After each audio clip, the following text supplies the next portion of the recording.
How does Apple's oldest iPad compare to their newest? So with me today, I have the iPad 2 and the 6th generation iPad Pro. I was gifted this iPad 2 and I was able to borrow this iPad Pro in order to compare and review these two. So thank you, Perry family, for your generosity. Now, the keen eye among you might have noticed two things. First, that they aren't actually the very newest or the very latest iPad models, and that would be correct. Actually, the iPad 2 is the second oldest, and the iPad Pro that I have is the second newest, so now there you go. And the next thing you might have noticed is that this comparison might not be completely fair. Well, comparing the standard spec iPad to the iPad Pro might not be the most accurate. However, keeping these things both in mind, this video can better be described as an illustration as how far technology has come, rather than an apples to apples comparison. So, with that disclaimer out of the way, let's get into the review. First, let's get to know these devices. The iPad 2 was first shipped in March 2nd of 2011, and it came with iOS 4.3. It was actually released back when iPads had a reskinned and resized iPhone operating system instead of their own dedicated system. But that didn't last long. In 2019, iPads got their own operating system called iPadOS. This was used to help separate the differences between the iPhone and the iPad. The 6th generation iPad Pro was shipped on October 16th of 2022 and had the iPadOS 16.1 operating system. Next, let's break down what's on the outside. Both of the tablet's chassis are made out of a single sheet of aluminum. Along the bottom, the iPad 2 has a single speaker grill and docking port for charging. As we move up along the side, you'll see a plastic volume rocker and mute switch. On the top, there is a plastic power button and a 3.5mm headphone jack. Boy, is that a rare sight to see in 2024. Now to the iPad Pro.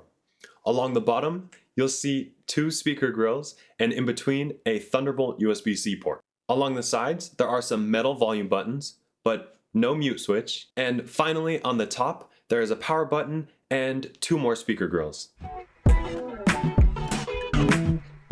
Staying on the back of the devices, I want to talk about the cameras. The iPad 2 has a single 0.7 megapixel rear-facing camera. It doesn't have any flash or optical zooms and can only record in 720p. The iPad Pro has two rear-facing cameras, a wide 12 megapixel camera and an ultra-wide 10 megapixel camera. It has a flash and can record in 4K. The iPad Pro also has a really cool sensor on the back called the LiDAR sensor. This allows the iPad Pro to get really accurate depth data for things like autofocus, maybe portrait mode, and even like 3D scanning. Now, let's get to the fun part, the front of these devices. The iPad 2 has a single 0.3 megapixel camera near the top with no front-facing microphones, and then along the bottom that has a home button as well. The iPad Pro has a 12 megapixel front-facing camera, along with all of the true depth sensors for Face ID. And near the camera, there's a small microphone hole, but besides that, there's no other holes or no buttons anywhere along the screen.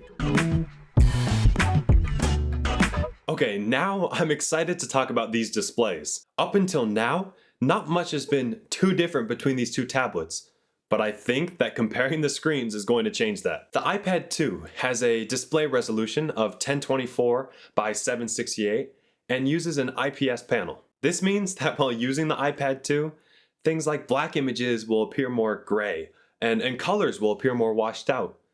And especially because of that relatively low screen resolution, things like text and images may appear pixelated or not really sharp. The iPad Pro has a display resolution of 2732 by 2048 and it uses a mini LED panel. This means that black images will be almost completely black and colors are so vibrant and beautiful.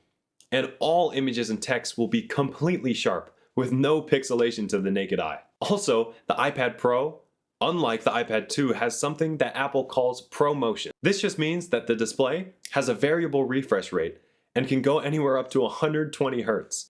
This means that things like animations and games will appear very fast and very smooth. Now, let's break down the heart of these tablets. The iPad 2 has Apple's A5 dual-core processor that runs at 1 GHz, and it only comes with 512 megabytes of RAM. The iPad Pro boasts Apple's 8-core M2 SoC that runs at 3.5 GHz and comes with up to 16 gigabytes of RAM. This means that compared to the iPad 2, the iPad Pro has quadruple the core count, runs 3.5 times faster, and has 31 times more RAM. The M2 chip in the iPad Pro also has a 10-core GPU, which completely blows the iPad 2 out of the water. Let's continue to break a little farther behind the scenes with system storage and battery life. The iPad 2 has a 25 watt-hour battery that Apple claims would get 10 hours of normal usage, like surfing the web or maybe streaming video. Now, the iPad Pro has a 40.88 watt-hour battery, but to my surprise, doesn't come with a boost in battery life. The iPad Pro still only lasts 10 hours under normal use. However, I think that in these 10 hours, you can get a lot more done on the iPad Pro thanks to its faster processing.